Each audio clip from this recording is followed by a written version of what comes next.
Assalamualaikum warahmatullahi wabarakatuh. Perkenalkan, nama saya Sefira Yulia Yitni Surya Putri, NIM 211F101977, kelas A2, Prodi Pendidikan Luar Biasa, Universitas PGRI Argopuro Jember. Di sini saya akan membagikan hasil resum video saya yang berjudul Geng Motor dan Penanggulangan Terhadap Anak Penyandang Masalah Sosial, dengan dosen pengampu Bunda Sugihartati, SPD, MPD. Di sini saya akan menjelaskan apa itu geng motor dan menjelaskan bagaimana cara penanggulangan terhadap anak penyandang masalah sosial. Hampir di setiap daerah di Indonesia, penduduknya memiliki setidaknya 1 unit sepeda motor per kepala rumah tangga. Faktor ekonomi, lingkungan, serta iklim di Indonesia yang menunjang luasnya penggunaan sepeda motor menjadikan sepeda motor sebagai alat transportasi darat terpopuler di Indonesia. Pergeseran nilai dan pandangan pun muncul berkenan dengan semaraknya kendaraan roda 2 bermotor tersebut. Masyarakat seperti tidak mengenal lagi batas minimal usia pengendara sepeda motor pada praktiknya. Aturan berkendara yang telah ada ketetapannya yang sebetulnya dibuat demi keselamatan bermobilisasi seolah hanya berlaku di jalan besar atau di lokasi yang masuk rentang pantau pihak berwenang, dan menaatinya merupakan suatu keputusan yang bersifat opsional. Kondisi yang tidak ideal pasti menimbulkan celah yang termanifestasi dalam berbagai fenomena sosial. Lemahnya kedisiplinan berlalu lintas merupakan celah yang karenanya membuka peluang, seperti contohnya kehadiran geng motor yang meresahkan di tengah masyarakat. Kelompok ini selalu datang dengan pemberitaan mengenai aktivitasnya yang mengarah pada kenakalan remaja dan pelanggaran hukum. Kelahiran geng motor rata-rata diawali dari kumpulan remaja yang gemar melakukan balap liar dan aksi-aksi menantang bahaya pada malam menjelang dini hari di jalan raya. Komunikasi dan interaksi sosial di antara anggotanya pada akhirnya menghasilkan cara pandang, pola berpikir, hingga tujuan yang sama. Lingkungan sosial yang tidak kondusif dan pendidikan karakter yang gagal menghasilkan sumber daya manusia yang tidak memiliki ciri khas dalam kepribadian yang mampu menjadi identitasnya sehingga dapat dibedakan dari individu lain, serta rasa tanggung jawab.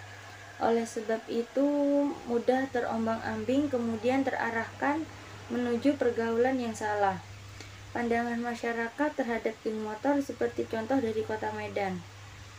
Berkembangnya aktivitas geng motor di Kota Medan tentu saja berefek langsung kepada masyarakat dan seringkali memunculkan gangguan dan keresahan di lingkungan masyarakat.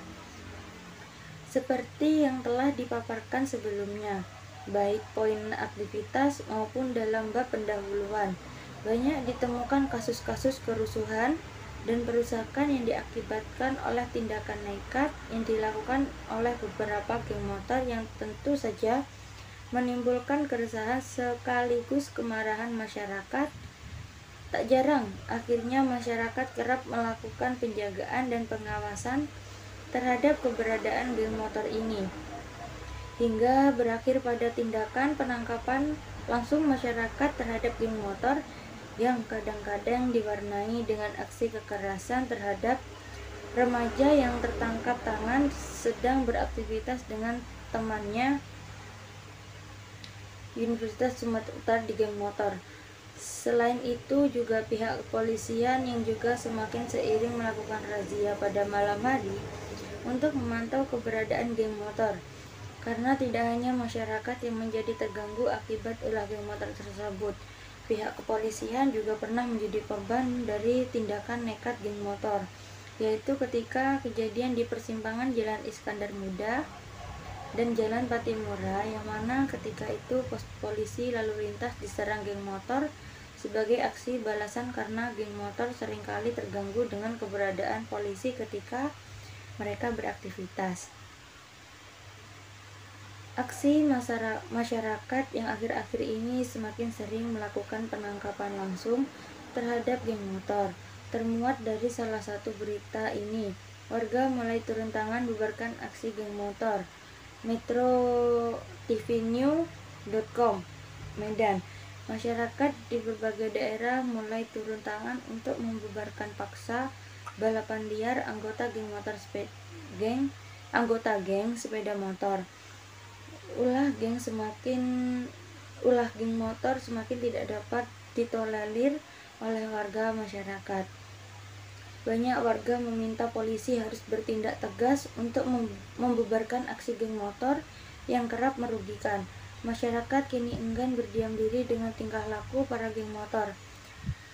Misalnya, warga membubarkan secara paksa gerombolan geng motor. Warga juga tak segan-segan memukul anggota geng motor dan membakar sepeda motor yang selama ini mengganggu kenyamanan warga di malam hari. Selain kebisingan dari gerombolan geng motor, banyak hal lain yang menjadi kekhawatiran masyarakat. Sejumlah aktivitas geng motor kerap kali diikuti dengan aksi tawuran yang akhirnya berbuntut pada perusakan fasilitas dan rumah warga. Lebih ironisnya lagi, aksi mereka acap menimbulkan korban jiwa, seperti yang terjadi di Banjar, Jawa Barat, awal bulan Maret ini. Saat itu, seorang warga tewas akibat ditusuk oleh salah satu anggota geng motor. Pemberitaan di atas memberikan suatu informasi penting bahwa masyarakat sudah sangat resah dengan keberadaan geng motor selama ini. Selain mulai turun tangan membubarkan aksi geng motor, di Akses tanggal 4 April 2012, Universitas Sumatera Utara bertindak tegas terhadap keberadaan mereka. Warga juga kerap melakukan aksi penangkapan tanpa menunggu pihak kepolisian yang seringkali diwarnai dengan aksi pemukulan dan aksi kekerasan lainnya. Hal ini wajar saja terjadi karena selama ini warga menjadi korban atas kebrutalan sekawan geng motor ketika beraktivitas di jalanan, seperti aksi tawuran, perusakan fasilitas, dan kebut-kebutan, sehingga tidak jarang menimbulkan korban. Aksi main hakim sendiri yang dilakukan oleh warga juga menimbulkan korban luka yang cukup parah bagi anggota geng motor yang tertangkap, seperti yang disampaikan berita berikut ini. Warga lawan geng motor, tribunmedan.com. Muak melihat aksi gerombolan geng motor, masyarakat Medan mulai memberikan perlawanan. Dalam sepekan terakhir, warga di Jalan Adam Malik dan Jalan Halat mulai mensweeping anak-anak tanggung pembuat onar itu. Hasilnya, pada Minggu 122 dini hari kemarin, seorang anggota geng motor terkapar dihajar warga. Anak muda yang diduga anggota geng motor itu adalah Tamrin Marpaung, umur 18 tahun. Mengalami retak tengkorak kepala dan harus menjalani perawatan intensif di Rumah Sakit Elizabeth setelah dihajar warga. Tamrin menurut warga adalah anggota geng motor Pemuda Medan Bersatu, atau bisa disebut PMB. Perlawanan warga ini dibenarkan Kanit Reskrim Polsekta Medan Area AKP J Banjar Nahor. Menurutnya, segerombolan PMB diadang warga yang sudah tanda dan jengkel pada aksi onar mereka setiap akhir pekan. Nah, saat geng PMB konvoi dari Jalan Bromo menuju Jalan Halat inilah, warga langsung menyerbu dan membubarkan aksi ugal-ugalan mereka di jalanan. 4 anggota geng motor bernasib apes, tak bisa lolos dari sergapan ratusan warga. Mereka bahkan hampir dibakar warga yang sudah habis sabar, namun berhasil dicegah polisi. Warga yang sudah tanda aksi geng motor langsung membubarkan konvoi itu. Mereka dipukuli, tertangkap 4 orang dan hampir dibakar massa. Untung kita cepat mengamankan, kata Banjar Nahor.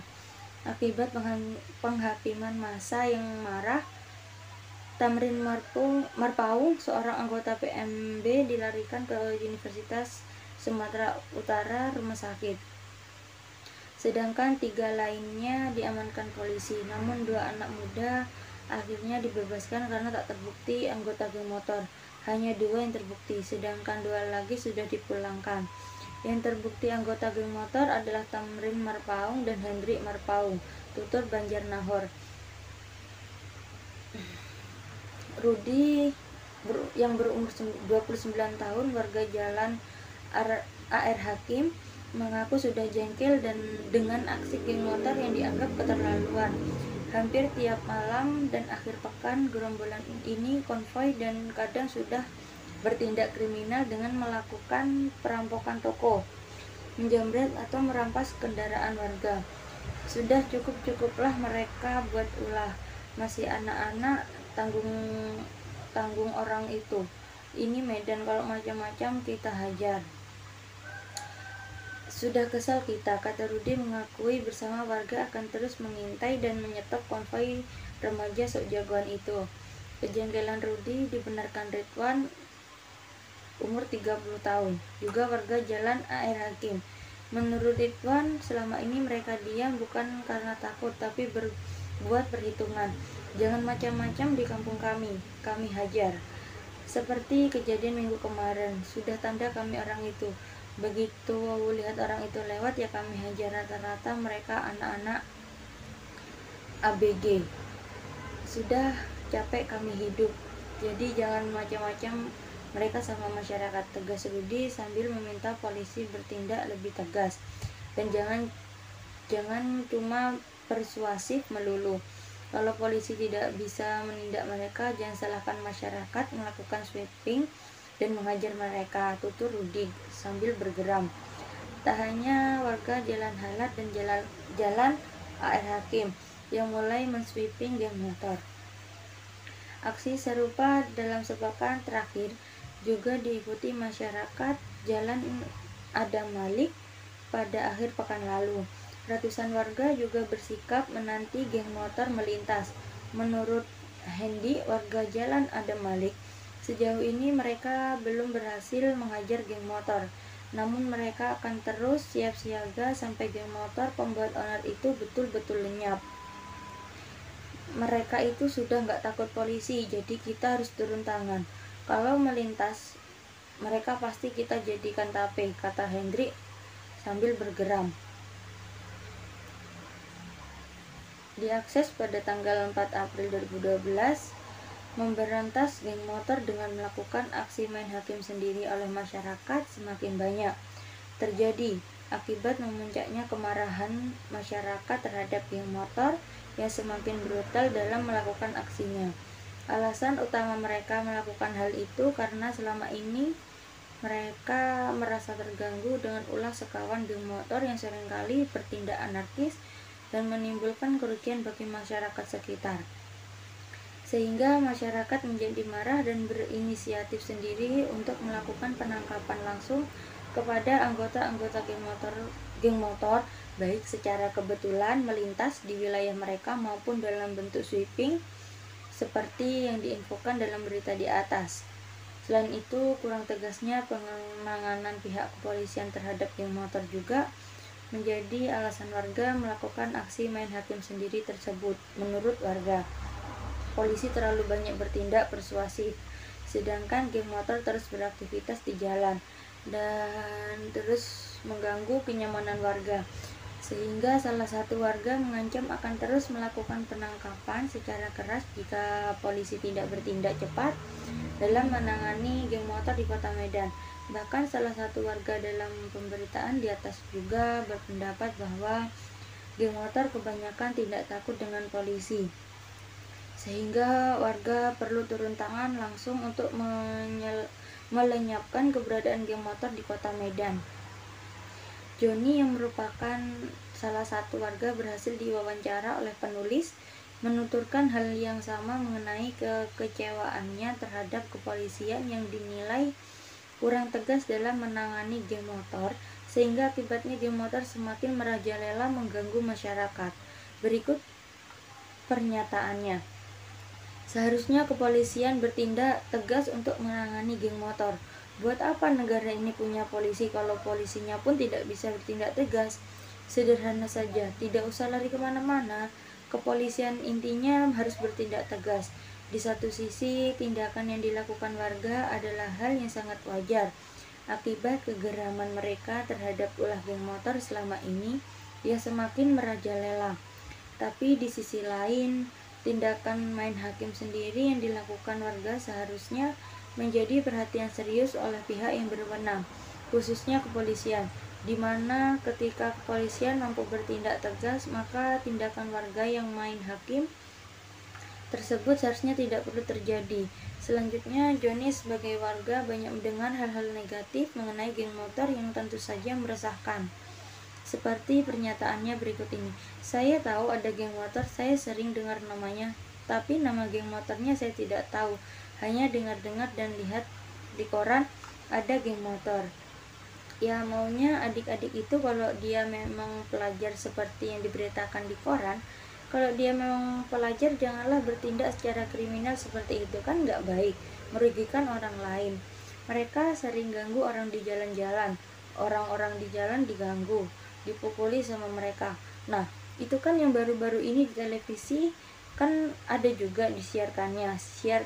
Siarannya kan ada tuh di Jakarta sana baru-baru ini yang meninggal itu. Makanya sampai ada yang meninggal, kan nggak bagus seperti itu. Keberadaan geng motor yang sering mengganggu warga pasti akan memunculkan reaksi yang tentunya sangat tidak kita inginkan. Karena warga sendiri yang pastinya merasakan dampak negatif dari kehadiran geng motor di tengah-tengah mereka. Seperti yang disampaikan Joni yang merasakan dampak negatif dari kehadiran geng motor tersebut. Ya, dampak negatifnya ya, kalau sudah terjadi hal-hal seperti itu di setiap jalan seperti pemukulan, gangguan yang disampaikan di informasi sebelumnya di malam hari, ya warga atau saya secara pribadi kan pasti was-was kalau mau kemana-mana. Kalau dibilang takut, saya juga pun tak takut, tapi was-was. Insya Allah sejauh ini saya tidak pernah diganggu sama geng motor. Semoga jangan, karena itu kan anak-anak kita juga. Pelaku geng motor rata-rata adalah anak-anak yang masih di bawah umur, dan tidak sedikit pula mereka lah yang menjadi korban main hakim sendiri yang dilakukan oleh warga. Selain itu, terkadang ada juga korban penangkapan yang terbukti tidak mengikuti geng motor yang nasibnya juga sama akibat aksi main hakim sendiri yang dilakukan oleh warga. Anak di bawah umur seharusnya ditindak melalui prosedur khusus yang pada umumnya dipahami oleh aparatur pemerintahannya, khususnya kepolisian. Pihak kepolisian seharusnya lebih aktif bertindak secara sigap dan tanggap sehingga dapat mencegah warga untuk melakukan aksi main hakim sendiri yang akhir-akhir ini sering terjadi. Walaupun diakui emang tindakan yang dilakukan warga terbukti membuat geng motor semakin takut beraktivitas lagi. Kebanyakan geng motor saat ini memilih untuk beraktivitas sembunyi-sembunyi karena mereka akhir-akhir ini seringkali menjadi sasaran warga sekitar yang marah dan geram dengan kehadiran mereka. Bisa dikatakan bahwa saat ini geng motor lebih takut menghadapi warga dibandingkan dengan polisi. Selain polisi yang dianggap warga kurang mampu menangani geng motor yang semakin merajalela dan mengganggu masyarakat, warga juga merasa perlu untuk turun tangan dalam mengatasi geng motor supaya tidak beraktivitas lagi. Sebenarnya sangat disayangkan sekali apabila warga bertindak demikian, sehingga dengan sendirinya peran kepolisian yang harusnya bertanggung jawab dalam menangani geng motor ini menjadi kurang mendapat kepercayaan lagi oleh masyarakat. Sikap masyarakat yang mengindikasikan ketidakpercayaan kepada pihak kepolisian dalam menangani geng motor akan mengakibatkan klimaks dari emosi warga yang dikhawatirkan nantinya memunculkan masalah baru yang pastinya akan menimbulkan korban baik dari remaja yang mengikuti geng motor maupun dari pihak warga, dan tentunya saja menimbulkan efek-efek yang lainnya. Keresahan mengenai keberadaan geng motor juga dirasakan oleh beberapa komunitas motor resmi atau yang biasa disebut dengan klub motor. Mereka beranggapan bahwa dengan adanya kasus geng motor yang marak akhir-akhir ini, masyarakat kerap menyamakan mereka dengan geng motor. Padahal aktivitas mereka di klub motor justru sangat berbanding terbalik dengan apa yang dilakukan oleh geng motor. Boy Iskandar Warongan yang merupakan anggota Honda Tiger Club Medan atau HTCM berpendapat mengenai klub motor yang jelas sangat berbeda dengan geng motor. Berikut penuturannya. Klub motor jelas sangat berbeda dengan geng motor. Klub motor didirikan secara resmi di bawah naungan organisasi Ikatan Motor Indonesia atau IMI. Memiliki visi dan misi yang jelas, ada anggaran dasar dan ada anggaran rumah tangganya. Kegiatan-kegiatannya terprogram dan jelas dan memiliki arahan yang jelas tentunya. Sangat disayangkan jika komunitas motor resmi seperti klub motor ini harus terganggu eksistensinya akibat keberadaan geng motor. Harus dipahami bahwa kegiatan-kegiatan yang ada di klub motor pada umumnya positif karena klub motor ini didirikan secara resmi di bawah naungan organisasi Ikatan Motor Indonesia, sehingga memiliki program kerja yang lebih terarah pada kegiatan-kegiatan yang positif yang semuanya justru memberikan pemahaman kepada masyarakat mengenai tata cara berkendara yang aman, safety riding. Seperti yang dituturkan Boy, berikut ini. Keberadaan geng motor jelas mengganggu kami. Klub motor yang seharusnya dikenal masyarakat sebagai contoh dalam keamanan berkendara atau safety riding, dirusak citranya oleh keberadaan geng motor. Orang awam jadinya beranggapan bahwa klub motor hampir sama dengan geng motor, padahal klub motor sangat jelas berbeda dengan geng motor. Tentunya sangat beralasan jika banyak klub motor yang merasa khawatir apabila mereka dianggap sama dengan geng motor oleh masyarakat. Padahal masyarakat harus memahami bahwa justru seharusnya klub motor menjadi mitra bagi masyarakat tentang bagaimana berkendara dengan aman dan tertib. Atas alasan inilah klub motor menyatakan siap untuk membantu kepolisian dan masyarakat untuk mengurangi anarkisme geng motor dengan mengarahkan mereka kepada kegiatan-kegiatan yang positif dan membantu untuk memberikan pembinaan kepada mereka tentang bagaimana berkendara yang aman dan tertib, yang tentu saja tidak mengurangi aktivitas untuk menyalurkan minat dan hobi dalam sepeda motor yang positif, seperti yang dituturkan Boy berikut ini. Kita siap memberikan pendidikan mengenai safety riding dan mengarahkan anak-anak geng motor ini kepada kegiatan-kegiatan yang positif. Dan kami siap membantu pihak berwajib untuk mengurangi anarkisme geng motor tersebut. Pernyataan tersebut sesuai dengan apa yang mereka tuturkan mengenai alasan mengapa geng motor begitu sangat berkembang di kalangan remaja. Kegiatan-kegiatan positif yang bertujuan untuk mewadahi kreativitas dan minat remaja sangat jarang sekali dilakukan. Dengan adanya kegiatan ekstra yang lebih mengedepankan pada perkembangan minat dan bakat, maka para remaja tersebut akan mendapatkan wadah yang lebih untuk mengaktualisasikan dirinya di lingkungan masyarakat. Harus disadari bahwa kurangnya wadah remaja untuk mengaktualisasikan diri menjadi salah satu sebab mengapa geng motor sangat mudah sekali merenggut anggota dari kalangan remaja. Seperti yang disampaikan Boy mengenai apa yang seharusnya dilakukan pihak-pihak terkait untuk mengurangi pengaruh buruk geng motor ini. Anak-anak seharusnya diajarkan mengenai nilai-nilai di dalam keluarganya, sehingga perilakunya lebih terjaga dari pengaruh-pengaruh buruk ketika mereka berada di luar rumah. Sekolah seharusnya juga lebih banyak mengaktifkan kegiatan-kegiatan tambahan ekstra yang bersifat positif, dan pihak kepolisian pun harusnya lebih aktif bertindak dalam melakukan pengontrolan terhadap geng motor seperti melakukan razia secara rutin. Dengan adanya kegiatan-kegiatan tambahan yang bersifat positif, terhadap remaja, remaja akan dengan sendirinya akan menemukan kenyamanan dalam aktivitas tersebut yang tentu saja menjauhkannya pada kegiatan-kegiatan positif seperti yang pernah dialami oleh Boy yang beberapa kali pernah diajak untuk mengikuti geng motor, akan tetapi menolak karena merasa bahwa kegiatan-kegiatan di dalam geng motor itu negatif dan ia sudah menemukan kenyamanan di dalam aktivitas klub motor. Saya sudah beraktivitas di klub motor selama 7 tahun dan saya sendiri pernah diajak untuk mengikuti geng motor, tapi saya menolak karena saya tahu bahwa kegiatan di dalam geng motor semuanya negatif. Jadi secara umum masyarakat merasakan kekhawatiran dengan adanya geng motor ini.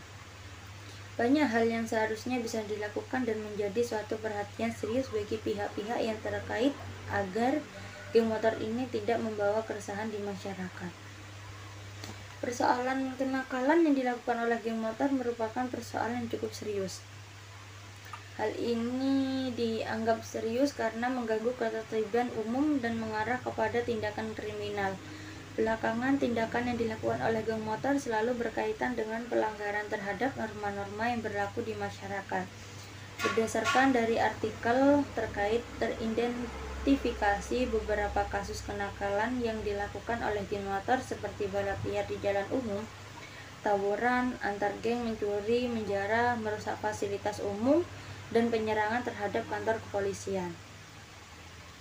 Persoalan kenakalan geng motor nampaknya telah mengarah kepada tindakan melanggar hukum atau kegiatan kriminal yang sebagai masalah sosial yang terjadi di kalangan generasi muda. Sebagaimana dijelaskan oleh Sukanto, masalah generasi muda pada umumnya ditandai oleh dua ciri yang berlawanan, yakni keinginan untuk melawan dan sikap apatis. Beberapa sikap melawan misalnya dalam bentuk radikalisme dan delinkuensi, sedangkan sikap apatis seperti penyesuaian yang membabi buta terhadap ukuran moral. Persoalan ini dialami oleh kelompok usia remaja, yakni suatu kelompok yang jika dilihat secara fisik bisa disebut telah matang, tetapi belum bisa disebut matang bila dilihat secara sosial. Kelompok ini memerlukan banyak belajar mengenai nilai dan norma-norma masyarakat. Sesuai dengan pemaparan Dario, remaja memiliki makna tumbuh atau tumbuh untuk mencapai kematangan. Masa transisi atau peralihan dari masa kanak-kanak menuju masa dewasa. Masa remaja ditandai dengan adanya perubahan aspek fisik, psikis, dan psikososial. Dengan mengutip Thornburg, ia menggolongkan remaja ke dalam 3 tahap, yaitu remaja awal, yaitu berusia dari 13 tahun sampai dengan 14 tahun. Usia remaja tengah, yaitu dari usia 15 hingga 17 tahun.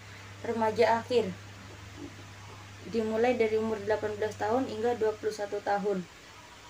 Remaja tidak memiliki tempat yang jelas, mereka tidak termasuk dalam kategori anak-anak dan tidak juga dikatakan dalam kategori dewasa. Geng motor merupakan salah satu fenomena masalah sosial yang berhubungan erat dengan persoalan berkesulitan remaja dalam melakukan adaptasi dengan modernisasi, baik dari aspek kemunculannya, karakter anggotanya, maupun dari jenis kegiatannya.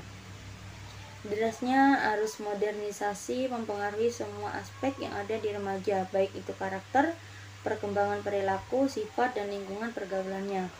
Dari aspek kemunculannya, geng motor berawal dari rasa kesetiakawanan yang tinggi antara sesama anggota yang sebagai besar adalah remaja, yang disayangkan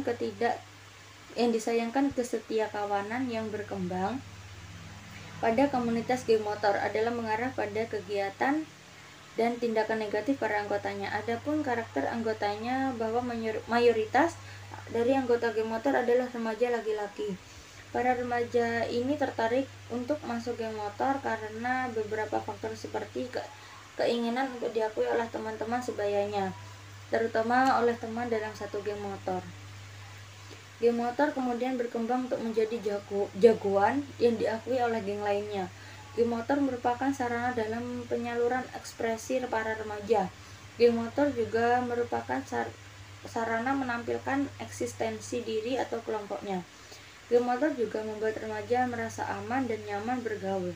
Masyarakat yang telah dibuat resah oleh keberadaan geng motor sangat mendukung tindakan polisi kepada anggota-anggota geng motor. Mereka menyambut baik aksi pembubaran geng motor meskipun masih menyaksikan akan kebenaran bubarnya geng motor ini.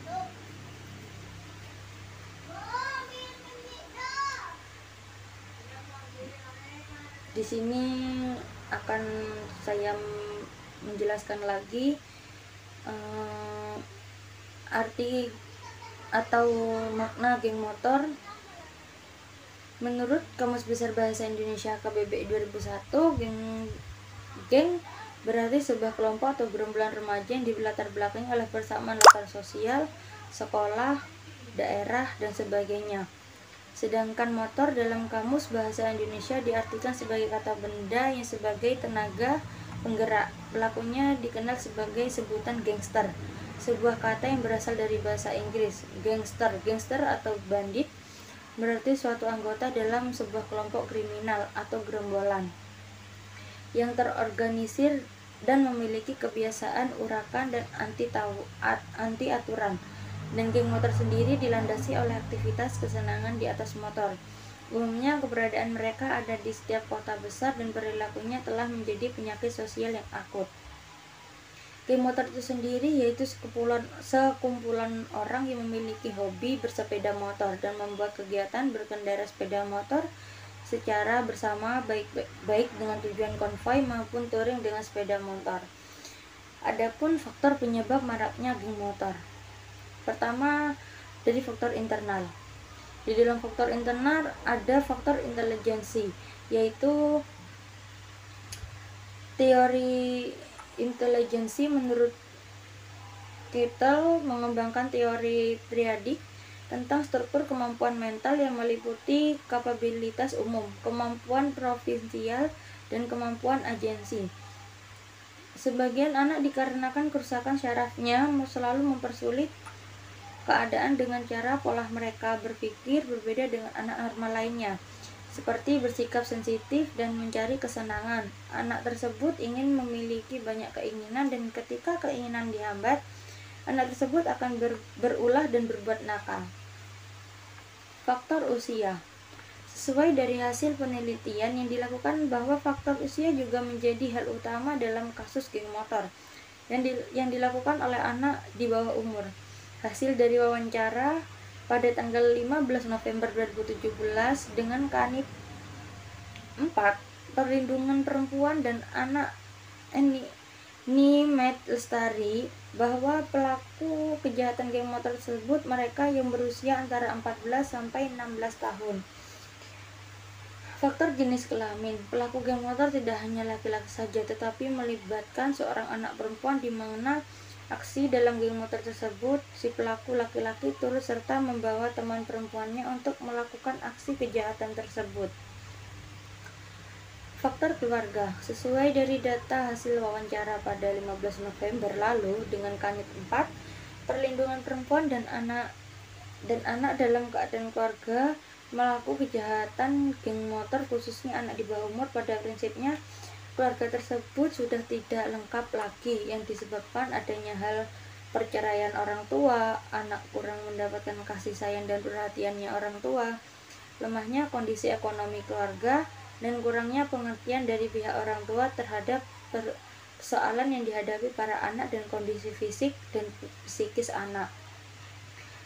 Kedua, krisis identitas. Perubahan biologis dan sosiologis pada diri remaja memungkinkan terjadinya dua bentuk krisis identitas. Perubahan biologis dan sosiologis pada diri remaja memungkinkan terjadinya dua bentuk integrasi. Pertama, terbentuknya perasaan akan konsistensi dalam kehidupannya. Kedua, tercapainya identitas peran. Kenakalan remaja terjadi karena remaja gagal mencapai masa integrasi kedua. Kontrol diri yang lemah. Remaja yang tidak bisa mempelajari dan membedakan tingkah laku yang dapat diterima dengan yang tidak dapat diterima akan terseret pada perilaku nakal. Begitupun bagi mereka yang telah mengetahui perbedaan dua tingkah laku tersebut. namun tidak bisa mengembangkan kontrol diri untuk bertingkah laku sesuai dengan pengetahuannya. 2. Dari faktor eksternal. Di dalam faktor eksternal ada faktor pendidikan, bahwa pelaku kejahatan dilakukan oleh geng motor yang masih di bawah umur adalah anak-anak yang masih dalam keadaan bersekolah atau berstatus pelajar. Tetapi ada juga yang telah putus sekolah karena kondisi ekonomi. Keluarga mereka yang tidak mampu untuk menyalahkan anak yang dikarenakan orang tua hanya seorang buruh. Hal ini tentunya memberikan pendidikan yang salah kaprah berhubungan dengan cara mendidik anak yang keliru yang kemudian menimbulkan berbagai dampak buruk. Dari faktor pergaulan, salah satunya juga timbulnya anak melakukan aksi ugal-ugalan dengan geng motor tersebut adalah anak-anak yang sering minum minuman keras. Karena dari seseorang yang sering mengonsumsi minuman beralkohol dengan kadar yang tinggi juga menyebabkan faktor anak tersebut melakukan tindak kejahatan. Minuman keras juga pemicu utama penyebab terjadinya geng motor. Orang yang sering minum minuman keras secara berlebihan akan dapat mempengaruhi cara berpikir atau melahirkan suatu kepribadian yang menyimpang atau abnormal. Faktor lingkungan masyarakat. Lingkungan masyarakat merupakan lingkungan yang dapat membentuk karakter anak. Baik buruknya karakter anak dipengaruhi oleh pola di dalam lingkungan masyarakat tersebut. Lingkungan masyarakat merupakan keseluruhan kompleks hubungan manusia yang sifatnya luas dan tersusun dari berbagai macam subsistem, salah satunya keluarga. Dalam proses untuk membentuk seorang individu masyarakat mendapat peran penting, terutama dalam membentuk mental hidup seorang anak. Dari faktor sosial media. Seseorang melakukan kejahatan karena dipengaruhi oleh faktor di sekitarnya, maksudnya barang-barang. Faktor sosial media. Seseorang melakukan kejahatan karena dipengaruhi oleh faktor di sekitarnya, masuknya barang-barang seperti dari luar negeri, seperti televisi, buku-buku serta film, dengan berbagai macam reklam sebagai promosinya yang mengandung unsur negatif. Sebagai promosinya ikut pula menentukan tinggi rendahnya tingkat kejahatan, karena media sosial tersebutlah yang menimbulkan tindakan-tindakan kejahatan. Adapun karakteristik dari geng motor. 1. Kebanyakan anggota geng motor mengendarai motornya tanpa safety riding seperti helm, sepatu, dan jaket. 2. Munculnya di malam hari, motor tanpa lampu, suka dengan suara knalpot yang berisik. 3. Motor yang mereka gunakan bodong atau tanpa surat-surat resmi, tanpa lampu sen dan lampu utama. 4. Membawa senjata tajam seperti golok, pisau, pedang, pelurit, atau senjata api lainnya. 5. Suka berkumpul di tempat kegelapan dan mabuk. 6. Kalau ada anggota baru dilantik dengan kekerasan dan kriminal. 7. Suka berbalapan liar. 8. Visi dan misi mereka untuk ditakuti semua orang, biasanya dengan tawuran antar geng motor. Nah, sekarang saya akan menjelaskan cara penanggulangan terhadap anak penyandang masalah sosial, yaitu pertama dengan cara preventif. Upaya preventif yaitu upaya yang dilakukan untuk mencegah terjadinya suatu tindak pidana kejahatan geng motor yang dilakukan oleh anak di bawah umur. Untuk menanggulangi tindakan pidana ini, polisi memiliki peranan yang penting. Upaya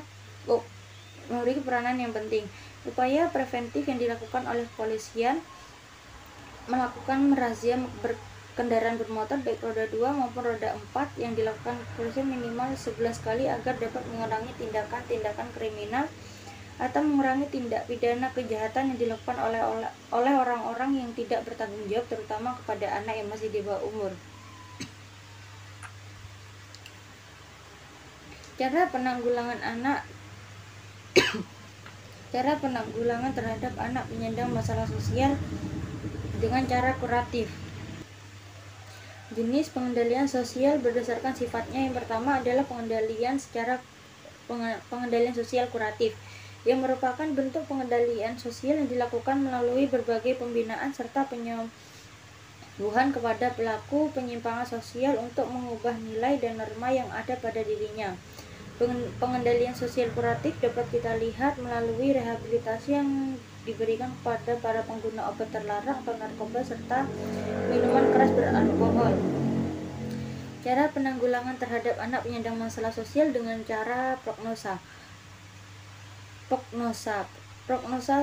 dengan kata lain prognosis adalah yang digunakan dalam menyampaikan suatu tindakan untuk memprediksi perjalanan penyakit yang didasarkan pada informasi diagnosis yang tersedia. Istilah medis ini yang menunjukkan prediksi dokter tentang bagaimana pasien akan berkembang dan apakah ada kemungkinan pemulihan. Nah, itu dia cara penanggulangan terhadap anak penyandang masalah sosial. Mungkin